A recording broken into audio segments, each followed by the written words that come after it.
এবং সাংবাদিক বন্ধুরা, বাংলাদেশের দুর্ভাগ্য এটাই যে বারবার আমরা জীবন দিয়ে আমাদের অধিকারের সূচনা করি, আর ক্ষমতায় আসে তারা আমাদের অধিকারটাকে ছিনিয়ে নেয়। মুক্তিযুদ্ধের মধ্য দিয়ে আমরা স্বাধীনতা অর্জন করেছিলাম, স্বাধীনতার সুফল আত্মসাৎ করেছিল আমাদের ধনী শ্রেণী। 90-এর গণ অভ্যুত্থান করলাম জীবন এবং রক্ত দিয়ে, গণতন্ত্র প্রতিষ্ঠিত হল না। 2024 সালের বৈষম্য বিরোধী আন্দোলনের মধ্য দিয়ে আমরা স্বৈরাচারী ব্যবস্থার অবসান ঘটালাম, কিন্তু বৈষম্য বাড়ানোর নানা পদক্ষেপ আমরা ইতিমধ্যে লক্ষ্য করেছি। সবচেয়ে দুঃখজনক বিষয়, একটা দেশের সার্বভৌমত্বের উপরে, একটা দেশের সম্পদের উপরে, একটা দেশের সম্মানের উপরে এত বড় আঘাত আমরা অভ্যুত্থানের পর আগে আর কখনো ঘটতে দেখি না। একটা দেশ টিকে থাকে তার অর্থনীতির উপরে, অর্থনীতি নির্ভর করে বাণিজ্যের উপরে, আর বাণিজ্য নির্ভর করে সমুদ্রের উপরে। যে কারণে বলা হয় পৃথিবীর যে দেশের সমুদ্রের সীমা নাই সেই দেশ বড় অভাগা।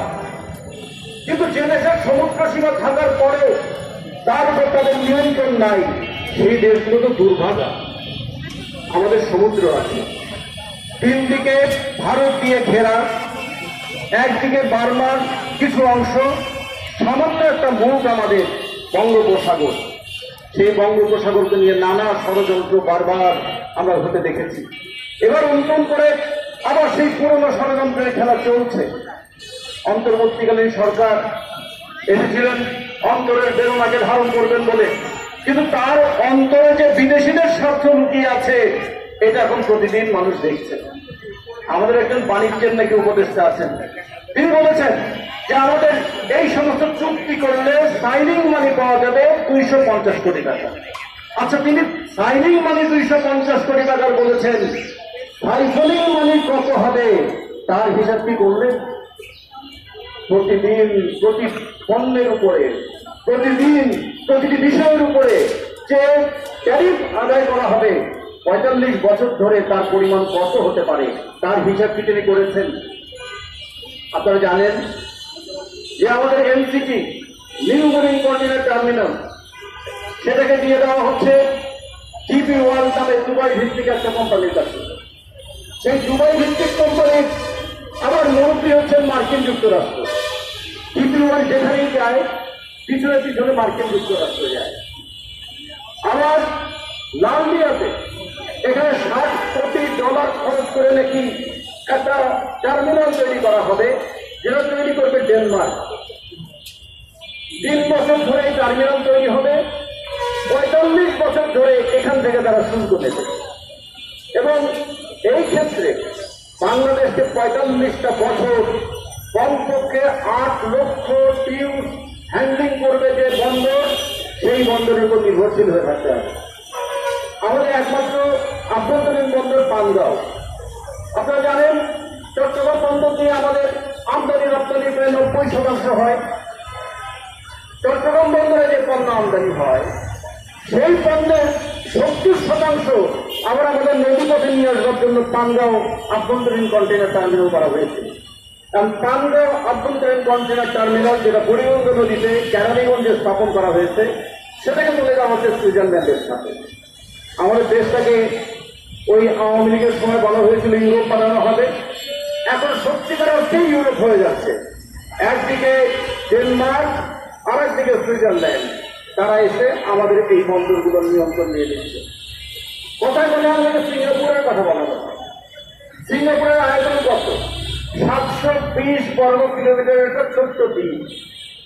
এই দ্বীপটাকে মালয়েশিয়ার কাছ থেকে কেড়ে নেওয়া হয়েছিল একটাই কারণে, মালয়েশিয়াতে যখন বামপন্থীদের উত্থান, ইন্দোনেশিয়াতে যখন বামপন্থীদের অভ্যুত্থান হতে যাচ্ছে, সেই সময় আমেরিকানরা মালয়েশিয়ার একটা গ্রাম সহ কয়েকটা অংশকে তার কেটে নিয়ে বানালেন সিঙ্গাপুর।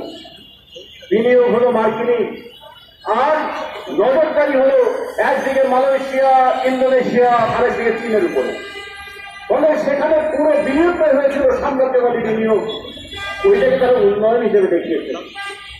একটা কথা দেখেছেন গত পরশু দিনের পত্রিকায়, যে 20 বছর ধরে এই টার্মিনাল তৈরি হবে, 20 বছর ধরে এই টার্মিনাল তৈরি হবে, 20 বছর ধরে এই টার্মিনাল তৈরি হবে। মালয়েশিয়ার একটা শপিং মলে কাজ করছেন 91 বছর বয়সী একজন বৃদ্ধ। পত্রিকায় লিখেছে 91 বছর বয়সেও কিরকম সক্ষম থাকতে পারে তারা, কিন্তু অন্তরের বেদনাটা কি? 91 বছর বয়সেও একজন মানুষকে দিনে 12 ঘন্টা শৌচাগার পরিষ্কার করতে হবে। সিঙ্গাপুরের শপিং মলের শৌচাগারগুলো পরিষ্কারের দায়িত্ব সব বয়স্কদের উপরে, যারা অন্য কাজ করতে পারে না তারা শৌচাগার পরিষ্কার করবে। এই তো আমাদের সিঙ্গাপুরের উন্নয়নের মডেল দেখছি। আমাদের দেশটাকে কথায় কথায় সিঙ্গাপুর বানাতে চান, ইউরোপ বানাতে চান। ওই যারা ইউরোপ এবং সিঙ্গাপুর বানাতে চেয়েছিলেন তারা সবাই অভ্যুত্থানের সময় ইউরোপে এবং সিঙ্গাপুরে পাড়ি জমিয়েছে। এখনো আবার নতুন করে আমাদেরকে ইউরোপ বানানোর স্বপ্ন দেখাচ্ছে।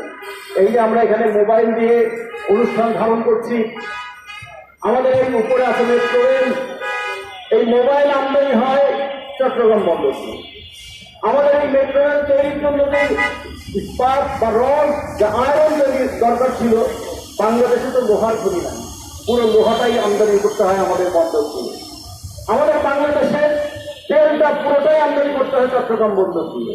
আমাদের বাংলাদেশের খাবারের জন্য যে সয়াবিন তেল আর পাম অয়েল যেটাই বলি আমদানি করতে হয় চট্টগ্রাম বন্দর থেকে। আমাদের বাংলাদেশের 45 থেকে 50 লক্ষ মেট্রিক টন খাবার সেটা আমদানি করতে হয় চট্টগ্রাম বন্দর থেকে। আমাদের পায়ের জুতা থেকে চোখের চশমা পর্যন্ত যা কিছু আমরা ব্যবহার করি সমস্ত কিছু, এমনকি আমাদের ওষুধের যে কাঁচামাল সেটাও আমদানি হয় চট্টগ্রাম বন্দর থেকে।